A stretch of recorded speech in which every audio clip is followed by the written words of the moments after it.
Varicose veins బాధితులకు శుభవార్త. హైదరాబాద్ లో ఉచిత కన్సల్టేషన్ మరియు స్క్రీనింగ్ కొరకు ఎవిస్ హాస్పిటల్స్ ని సంప్రదించండి. Hello sir. హాయ్ అండి నాగరాజు గారు. సో అసలు మామూలుగా అండి దేశం మొత్తం చర్చ జరుగుతున్నటువంటి ఇన్సిడెంట్ ఇది. అసలు దీనికి జస్టిస్ జరుగుతుందా లేదా అనుకున్నటువంటి ఆలోచన కూడా రేకెత్తించేలా ఉందన్నమాట. ఎందుకు అనంటే only because of principal Sandeep Ghosh. So అతని గురించి కొన్ని విషయాలు బయటికి రావడం జరుగుతుంది. అందులో వాస్తవ కోణాలు ఏంటి? సందీప్ ఘోష్ ఆర్జేకర్ మెడికల్ కాలేజీలో ప్రిన్సిపాల్గా అపాయింట్ అయినప్పటి నుంచి కూడా ఇతను ఒక నడుస్తున్న నరమృగం అని చెప్పుకోవచ్చు.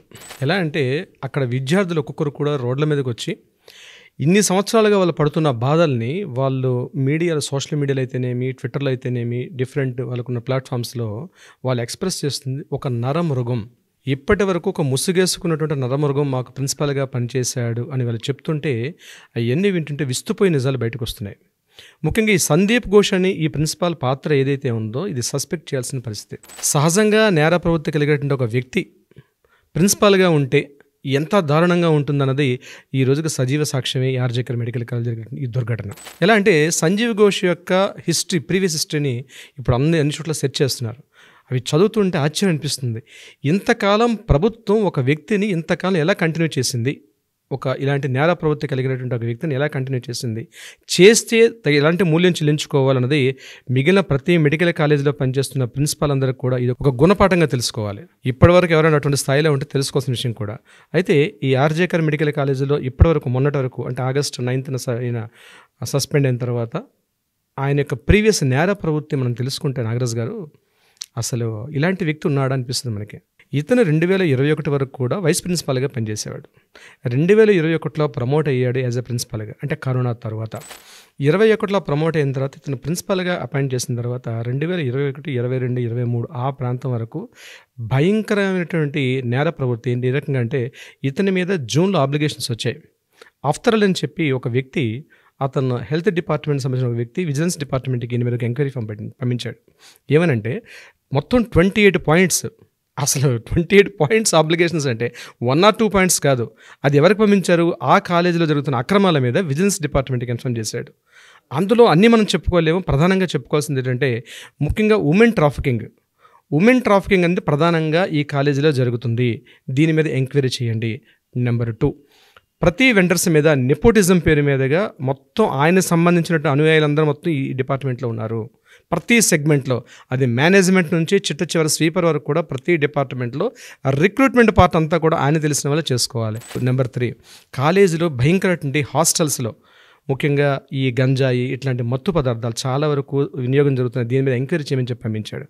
ఇదంతా కాకుండా వెండర్స్ కాంట్రాక్ట్స్ ఇచ్చే విషయంలో 20% కమిషన్ తీసుకోవాల్సిందిగా ప్రతి చోట అది స్ట్రిక్ట్లీ ఇంప్లిమెంట్ చేశాడు. ప్రతి చోట 20% స్ట్రైట్గా ఆయన పాకెట్లోకి వెళ్తుంది. ఇది కూడా ఒక పాయింట్. వీటన్నిటికన్నా ఇంకొక భయంకర విషయం ఏంటంటే అవయవాల యొక్క మార్పిడి. దీని మీద ఆబ్లిగేషన్స్ బీభత్సంగా వచ్చాయన్నమాట. 2021లో వచ్చిన తర్వాత ఈయన మీద ఆబ్లిగేషన్స్ రాగానే ఈయన ఏం చేశారు, ఇక్కడ నుంచి ముర్షిదాబాద్ మెడికల్ కాలేజ్కి ట్రాన్స్ఫర్ చేశారు. ఇక్కడ విచిత్రం చూడండి, వితిన్ 48 అవర్స్లో ముర్షిదాబాద్ మెడికల్ కాలేజ్ నుంచి, అంటే ఇక్కడ సస్పెండ్ అయ్యి ఇక్కడ నుంచి 48 అవర్స్లో ముర్షిదాబాద్ మెడికల్ కాలేజ్కి వెళ్ళడం, సస్పెండ్ కాకుండా మళ్ళీ ట్రాన్స్ఫర్ చేశారు. Just only transfer Murshidabad medical కాలేజీలో అపాయింట్ చేయడం జరిగింది. దీని వెనక అసలు ఎంత పొలిటికల్ ఇన్ఫ్లుయెన్స్ ఉందో, నేను పొలిటికల్ మాఫియా అంటాను దీని వర్డ్ని. అక్కడ జాయిన్ అయిన తర్వాత అక్కడ పోనీ సవ్యంగా ఉన్నాడా? అక్కడ లేదు. స్టూడెంట్స్ ర్యాగింగ్ విషయం మీద అక్కడ కూడా మరలా అప్లికేషన్స్ ఎదుర్కొ సుమారుగా 700 మంది students Murshidabad medical college students నుండి బయటకు వచ్చి కాలేజీని అటెండ్ కాకుండా అక్కడ గొడవ చేశారు ఇదే ప్రిన్సిపాల్ మీద. ఎగైన్ అక్కడ నుంచి ఆయన సిఎన్ఎంసీకి వచ్చాడు జస్ట్ డిప్యూటేషన్ మీద. చూడండి, డిప్యూటేషన్ ఆయన ఎక్కడ సస్పెండ్ కాలేదు. ఇన్ని ఆబ్లిగేషన్స్ వస్తున్నాయి, ఎక్కడ సస్పెండ్ కాలేదు. డిప్యూటేషన్ మీద మరలా ఆయన ఎక్కడికి వచ్చాడు? సిఎన్ఎంసీ మెడికల్ కాలేజ్కి వచ్చాడు. ఆయన ఎండ్ ఆఫ్ ద గోల్ ఏంటి? ఆర్జేకర్ మెడికల్ కాలేజ్లో ప్రిన్సిపల్గా ఉండాలి. అందుకోసం చక్కర్లు కొడుతూ ఉన్నాడు మరలా ఆయన. ఎగైన్ అక్కడ నుంచి రీసెంట్గా సెప్టెంబర్ 2023లో అక్కడ నుంచి ఆర్జేకర్ మెడికల్ కాలేజ్కి మళ్ళీ రీఅపాయింట్మెంట్ జరిగింది. ఈ సంఘటన ఆగస్టు 8న జరిగిన సంఘటన ఒకసారి మనం పరిశీలన చూసినట్లయితే, మరొకసారి మనం రీక్యాప్ చేసుకుంటే 8వ తారీఖు రాత్రి అర్ధరాత్రి జరిగిన సంఘటన గురించి మనం విశ్లేషించుకుంటే అక్కడ 2 సీసీ కెమెరాలు పనిచేస్తున్నాయి. ఒకటి ఫస్ట్ ఫ్లోర్లోకి వెళ్ళే సీసీ కెమెరా, పైన 4th ఫ్లోర్ అంటే స్టేర్ కేస్ మీద ఒక కెమెరా ఉంది. మొత్తం కారిడార్ ఏదైతే 4th ఫ్లోర్లో నుండి మన ఈ ఆడిటోరియం అన్న హాల్ అన్నారు, ఈ హాల్ దగ్గర ఒక కెమెరా ఉంది. ఈ 2 వైపులో 2 కెమెరాలు తప్ప ఇంకెక్కడ కెమెరాస్ లేవు. ఇక్కడ ఇవన్నీ ఎలా వెలుగులోకి వచ్చాయంటే సిబిఐ వాళ్ళు ఎంక్వైరీ చేసిన తర్వాత ఇవన్నీ వెలుగులోకి వచ్చాయి. సీసీ ఫుటేజ్ కూడా బయటకు వచ్చాయి. 11 o'clock టైంలో ఒక పర్సన్ లోపలికి వెళ్తూ కనిపించాడు. సో 11:30కి ఆ పర్సన్ మళ్ళీ బ్యాక్ వస్తూ కనిపించాడు. అరౌండ్ 12-12:30 ఆ ప్రాంతం మధ్యలో 4 కుర్రాలు ఇంక్లూడింగ్ విక్టిమ్ కలిసి స్టేర్ కేస్ నుంచి పైకి వెళ్ళారు. వాళ్ళు లిఫ్ట్లో వెళ్ళారు. స్టేర్ కేస్ నుంచి పైకి వెళ్తూ ఆడిటోరియంలో వాళ్ళు కూర్చున్నారు. అక్కడ భోజనం చేస్తున్నట్టుగా ఆనవాళ్ళు కనిపించి చేతులు కడుక్కోలేదు ఇంకా వాళ్ళు. ఇగైన్ అక్కడి నుంచి 4 members వెనక్కి వచ్చేసారు. 12:30 నుంచి 2:30 వరకు అక్కడ ఉండి 2:30కి 4 members కూడా బయటకు వచ్చేసారు. 2:30కి ఈ అమ్మాయి రాలే. ఆ కెమెరా ఫుటేజ్లో ఈ అమ్మాయి కనిపించలేదు. అక్కడ వరకు జరిగింది అది. 4 o'clock ఆ సమయంలో ఏం జరిగింది, ఒక పర్సన్ ఇప్పుడు ఎవరైతే మనం సంజయ్ రాయ్ అని చెప్తున్నాం, ఎవరైతే మనం మెయిన్ కల్పిట్ అని చెప్తున్నాం, ఈ సంజయ్ అనే వ్యక్తి పైకి వెళ్తూ ఒక గ్రీన్ కలర్ షర్ట్ వేసుకుంటూ పైకి వెళ్తున్నాడు స్టేర్ కేస్ నుంచి. 4 o'clock వెళ్ళి అగైన్ 4:35కి ఆయన అక్కడి నుంచి బ్యాక్ వచ్చి వెనక్కి వెళ్ళిపోతూ కనిపించాడు. ఇది సీసీ ఫుటేజ్. ఎందుకు మనం సందీప్ ఘోష్ గురించి మాట్లాడుతూ ఈ విషయం ఎందుకు మాట్లాడుతున్నాం అంటే, ఈ ఫుటేజ్ అన్నీ కూడా ఫస్ట్ ఎప్పుడైతే సంఘటన జరిగిందో ఈ ఇన్ఫర్మేషన్ ప్రిన్సిపల్కి ఇన్ఫర్మేషన్ వెళ్ళింది. మార్నింగ్ అరౌండ్ 6:30, 7 o'clock జరిగింది. 6:30కి ఇన్ఫర్మేషన్ వెళ్ళంగానే ఆయన వీళ్ళందరూ కూడా నాకు తెలిసిన ఇన్ఫర్మేషన్ ప్రకారం నేనేమనుకుంటున్నానంటే ఇమ్మీడియట్గా ఇది హైదరాబాద్ కన్ఫర్మ్ చేశాడు ఆయన. దీన్ని ఎలాగైనా ఒక సూసైడ్ కేసుగా దీన్ని కవర్ చేసేసి సాక్ష్యాలని రూపుమాపేసి ఎవిడెన్సెస్ ఏవి లేకుండా ఉండాలనే ఉద్దేశంతో ఒక చర్చ జరిగింది. మార్నింగ్ అరౌండ్ 6 నుంచి 9:30 వరకు ఒక పెద్ద హైడ్రామా నడిచింది కాలేజీలో వితౌట్ పోలీసులకి ఇన్ఫర్మేషన్ జరగకుండా. ఈ టైంలో 9 o'clock పేరెంట్స్కి ఇన్ఫర్మ్ చేశారు. ఏమని ఇన్ఫర్మ్ చేశాడు ఈ సందీప్ ఘోష్ అనే ప్రిన్సిపాల్, ఇది సూసైడ్ కేసు అని ఇన్ఫర్మ్ చేశాడు ఆయన. ఇక్కడ జాగ్రత్తగా పరిశీలించాల్సింది, ఇది సూసైడ్ కేస్ అని ఇన్ఫర్మ్ చేశాడు ఆయన. First information is very important. ఇక్కడ ఇన్ఫర్మ్ చేసిన తర్వాత పేరెంట్స్ అందరూ ఈ స్టోరీ అంతా మనకి కంటిన్యూస్ తెలిసిన విషయమే. ఇన్ఫర్మ్ చేసిన తర్వాత ఈరోజు ఆయనకి ఇమ్మీడియట్గా ఏం చేశారు, అదే రోజు నాడు 9th అంటే August 9th ఇతనికి సాయంత్రం 5:30కి పోస్ట్ మార్టం జరిగింది. 7:30కి ఈయనకి అక్కడి నుంచి సిఎన్ఎంసి అంటే కలకట్టా నేషనల్ మెడికల్ కాలేజీగా ట్రాన్స్ఫర్ చేస్తూ మళ్ళీ మన స్టేట్ గవర్నమెంట్ నుంచి ఈయనకి మళ్ళీ ఆర్డర్స్ వచ్చాయి. ఈయన మెడికల్ కాలేజ్ జాయిన్ అవబోతున్నాడు. అయితే ఇక్కడే సోషల్ మీడియా కానీ మీడియా ఒక్కసారి బయటకు రావడం వల్ల సందీప్ ఘోష్ యొక్క విషయాన్ని హైకోర్టు ఇమీడియట్గా ఏం చేసిందంటే, మమతా బెనర్జీ చేసినటువంటి ఏదైతే ట్రాన్స్ఫర్ ఆర్డర్స్ తప్పు అని ఖండించి ఇమీడియట్గా ఆయన సస్పెండ్ చేసింది హైకోర్టు. అంటే ఈరోజు ఏ స్థాయిలో ఉందండి నాగరాజు గారు. హైకోర్టే ఇన్వాల్వ్మెంట్ కాకపోతే సందీప్ ఘోష్ అనే వ్యక్తి ఈరోజు సొసైటీలో ఒక పెద్ద మనిషిగా చలామణి అయ్యేవాడు కదా. కానీ హైకోర్టు ఇన్వాల్వ్మెంట్ ఈ విషయంలో మాత్రం హైకోర్టుకి అందరం కూడా మనం చాలా అప్రిషియేట్ చేయాలి. ఈ సందీప్ ఘోష్ని సస్పెండ్ చేశారు. ఇమీడియట్గా మళ్ళీ 13th సిబిఐ ఎంక్వైరీ చేశారు. సిబిఐలోకి ఎంటర్ అయిన తర్వాత ఆయన ఇచ్చిన అక్కడ ఫస్ట్ స్టేట్మెంట్, ఇతను ఫస్ట్ స్టేట్మెంట్ ఏమి ఇచ్చాడు, ఇన్సిడెంట్ జరిగిన తర్వాత పేరెంట్స్కి ఇన్ఫర్మ్ చేసింది సూసైడ్ అని చెప్పాడు. దాని తర్వాత మీడియా ఎంటర్ అయిన తర్వాత మీడియాకి ఆయన ప్రెస్ చేస్తూ ఏం చెప్పాడంటే, ఆ అమ్మాయి 4th floorకి వెళ్ళడం తప్పు, 36 hours డ్యూటీ అనే విషయం హైలైట్ చేయకుండా అది ఆ పైకి వెళ్ళడమే తప్పు, ఆమె పర్సనల్ ఇష్యూ అది.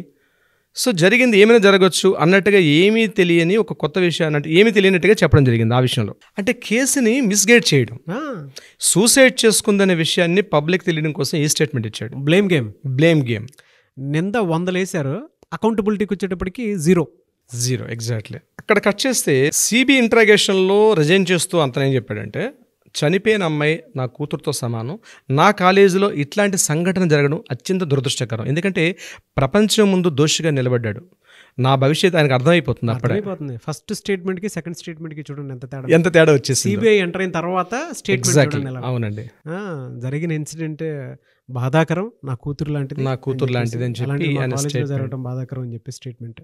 అవును, ఆ స్టేట్మెంట్ ఇచ్చి ఎస్కేప్ అవుదాం ట్రై చేశాడు. సిబిఐ ఇప్పటికి ఒక 3 సార్లు ఇంట్రాగేషన్ చేసింది దాని మీద. అంటే సిబిఐ ఇంట్రాగేషన్ చాలా డిఫరెంట్గా ఉంటుంది నాగరాజు గారు. సిబిఐ ఇంట్రాగేషన్స్ ఇంతకుముందు మేము ఒకసారి చూడడం జరిగింది, దట్స్ కంప్లీట్లీ డిఫరెంట్గా ఉంటుంది. సో ఇంట్రాగేషన్లో ఆయన చెప్పిన విషయం ఏంటంటే ఈ స్టేట్మెంట్ ఇవ్వడం జరిగింది. సో ఎంటైర్ ఎపిసోడ్లో మనం అబ్జర్వ్ చేస్తే ఏం జరుగుతుందంటే నాగరాజు గారు, సందీప్ ఘోష్ అనే ప్రిన్సిపాల్గా ఉన్నటువంటి వ్యక్తి ఆ కాలేజీలో ఆర్జీకర్ హాస్పిటల్లో ఆయన చేసిన అక్రమాలకి పూర్తి చిట్టా బయటకు వస్తుంది. మనం వీలేదు ఇంకోసారి ఎపిసోడ్ చేద్దాం. ఇది ఒక్కడే కాదండి, మెడికల్ కాలేజీ వ్యవస్థ అనేది భ్రష్టు పట్టి ఉంది భారతదేశంలో. అట్లీస్ట్ ఈ సంఘటనతో దేశంలో అనేక మెడికల్ కాలేజీలు బయటకు మేల్కొనాల్సిన అవసరం ఉంది. తెలుగు రాష్ట్రాల్లో కూడా అటువంటి ప్రిన్సిపల్స్ ఎవరైనా ఉన్నారేమో, అటువంటి నేర చరిత్ర ఉండేటువంటివి కూడా ఉంటాయి. ఉండకూడదనే కోరుకుందాం. కానీ ఎవరైనా అటువంటి నేర ప్రవృత్తి కలిగినటువంటి కాస్త ఉంటే దీనికి అలర్ట్గా తీసుకోవాలి, ఒక గుణపాఠంగా తీసుకుని అలర్ట్ అవ్వండి. మీరు రాజకీయ నాయకులకు కొమ్ము కాస్తున్నంత కాలం, మీరు బ్యూరోక్రాట్స్, మీరు ఒక కాలేజీ వైద్య వృత్తిలో ఉండి కాలేజీలో వీళ్ళు కొన్ని వేల మందికి కొన్ని వైద్యులను తయారు చేసిన పవిత్రమైన వృత్తి అండి అది. వైద్యో నారాయణో హరి అంటారు. అవును, సాక్షాత్తు నారాయణతో పోల్చింది మన వేదం, వైద్యో నారాయణో హరి. అలాంటి ఒక తండ్రి కన్నా ఉత్తమ స్థానం ఇచ్చిందండి. భగవంతుడి కన్నా భగవంతుడితో ఈక్వల్గా ఉన్న స్థానం. ఆ స్థానంలో ఉంటూ కొన్ని వేల మంది వైద్యం తయారు చేసేటువంటి ఒక వ్యవస్థ, ఒక సంస్థ ఒక నేర ప్రవర్తన కలిగితే ఎటువంటి వాళ్ళని మనం బయటికి పంపిస్తున్నామండి? స్టూడెంట్స్ ఆర్ ద వెపన్ అండి. ఈరోజు నెక్స్ట్ రేపటి జాతి నిర్మాతలు వాళ్ళే. ఎందుకంటే ఒక వ్యవస్థని, ఒక వైద్య ప్రవృత్తి ఒక పవిత్ర వృత్తి అండి. అన్ని వృత్తుల్లో కల్లా పవిత్ర వృత్తి వైద్య వృత్తి. అట్లాంటి వ్యవస్థ ప్రక్షాళన జరగాల్సిన ఆవశ్యకత ఉంది, అవసరం ఉంది. నేను స్టూడెంట్స్ అందరికీ, మెడికల్ కాలేజ్ స్టూడెంట్స్ అందరికీ చెప్పేది ఏంటంటే అట్లీస్ట్ కిందన మీకు కామెంట్స్ పెట్టండి. ఈ ప్రక్షాళన ఎలా జరుగుతుంది కలిసి మీరు కూడా సుమన్ టీవీ మీకు సంపూర్ణ సహకారం అందిస్తుంది నాగరాజు గారి ఆధ్వర్యంలో. డెఫినెట్గా మీరు అందరూ కూడా, మెడికల్ స్టూడెంట్స్ అందరూ కూడా ఈ యొక్క ఈవెంట్ని మనందరం కూడా ఉద్యమంగా చేద్దాం. ఎందుకంటే చాలామంది మన్ను తిన్న పావుల్లో ఉన్నారు వైద్య వృత్తిలో, రాజకీయ నాయకులు కొమ్ము కాస్తున్నారు. ఇది చివరికి ఎక్కడికి వచ్చింది నాగరాజు గారు? కోసం అని చెప్పేసి, ల్యాబ్ మార్కుల కోసం అని చెప్పేసి వాళ్ళ చేతులు ఇలా హోల్డ్ చేసుకున్నటువంటి వైద్య వృత్తిలో ఉన్నటువంటి టీచర్స్ చాలా మంది ఉంటారు. ముఖ్యంగా ఈ సందీప్ ఘోష్ అండి శవాల మీద రాజకీయం చేశాడు. అంటే రాజకీయం అనకూడదు, శవాలని అడ్డం పెట్టుకుని కోట్ల రూపాయలు సంపాదించాడు. దానికి ఎవిడెన్స్ కూడా విజిలెన్స్ రిపోర్ట్లు అని ఇచ్చారు. ఏంటంటే ఆటాప్సీ జరిగిన తర్వాత పోస్ట్ మార్టం అవుతుంది. పోస్ట్ మార్టం టైంలో డెడ్ బాడీస్ స్టూడెంట్స్కి ప్రాక్టికల్స్కి పంపించేసిన టైంలో యాక్చువల్గా గవర్నమెంట్ కొన్ని కోట్ల రూపాయల ఫండ్స్ పంపిస్తుందండి అనాథ సవాలు ఇట్లాంటివన్నీ చేసుకోవడం కోసం. కానీ ఇతను ఏం చేశాడంటే ఆ ఫండ్స్ మిస్గైడ్ చేసి యాక్చువల్గా కాలేజీకి వస్తున్నటువంటి పోస్ట్ మార్టం ఏవైతే ఉంటాయో స్టూడెంట్స్ని పిలిచి ప్రాక్టికల్స్ చేయించేవాడట గడిచిన 4-5 years నుంచి. అత్యంత బాధాకరం. అంటే ఆల్రెడీ ఒక గాయం తగిలి దెబ్బలు తగిలిన వ్యక్తి ఏదో చనిపోయి ఉంటాడు, చనిపోతే పోస్ట్ మార్టంకి వచ్చింది. ఆ పోస్ట్ మార్టం చేసి పంపించాలి. కానీ ఈయన చేసేది పోస్ట్ మార్టం మాత్రమే కాకుండా స్టూడెంట్స్ని పిలిచి ప్రాక్టికల్స్ చేయించేవాడు దాని మీద. దీని మీద 2023 నవంబర్ ఆ టైంలో స్టూడెంట్స్ కొన్ని వేల మంది, ఈవెందో బాధిత కుటుంబాలు కూడా ఇదే కాలేజ్ గేటు ముందు ధర్నాలు చేశారు. మా యొక్క జరిగిన యాక్సిడెంట్ బాడీస్ వస్తాయి, హాస్పిటల్కి వస్తాయి. యాక్చువల్గా కనిపించిన యాక్సిడెంట్ ఒకటి పోస్ట్ మార్టం చేసి మొత్తం దేహాన్ని చిన్న భిన్నం చేసి, అంటే యాక్చువల్గా ఇది కాదు కదా పర్పస్. ఈయనకి ఆల్రెడీ కోట్ల రూపాయల ఫండ్స్ వస్తున్నాయి. ఆ కోట్ల రూపాయల ఫండ్స్ వేరే పాకెట్లకు పంపించి ఈయన చేసిన అక్రమాలు అత్యంత దారుణం నాగరాజు గారు. దీని కంక్లూజన్ ఎలా అంటే మనం చెప్పేది ఒకటి, వైద్య ప్రవృత్తులు ఉన్నటువంటి వైద్య వృత్తులు అధికారులకు గాను, ఉన్నతాధికారులు కావచ్చు, లో నుంచి హై ప్రొఫైల్స్ అందరూ కూడా చెప్పేది ఒకటే, ఇప్పటికైనా మీరు కళ్ళు తెరిచి ఇప్పటికైనా మానుకోకపోతే ఈరోజు స్టూడెంట్స్ అనేవారు వెపన్స్గా తయారయ్యారు. సోషల్ మీడియా ఒక ప్రపంచంలో ఉంది, భారీ మూల్యం చెల్లించుకుంటారు. ఇట్లాంటి సంఘటనలు మరలా రిపీట్ కాకుండా ఇప్పటికైనా ఫుల్ స్టాప్ జరగాలంటే మీరు మారాల్సిన అవసరం ఉంది. దీనికి మమతా బెనర్జీ గారు మాత్రం భారీ మూల్యం చెల్లించుకుంటారు. ఆవిడ ఇప్పటికైనా స్వచ్ఛందంగా రిజైన్ చేసి పబ్లిక్లోకి వచ్చి తన సారీ చెప్పి ముందుకెళ్తే బాగుంటుంది నా అభిలాష. Thank you so much sir. Thank you అండి నాగరాజు గారు. Thank you so much.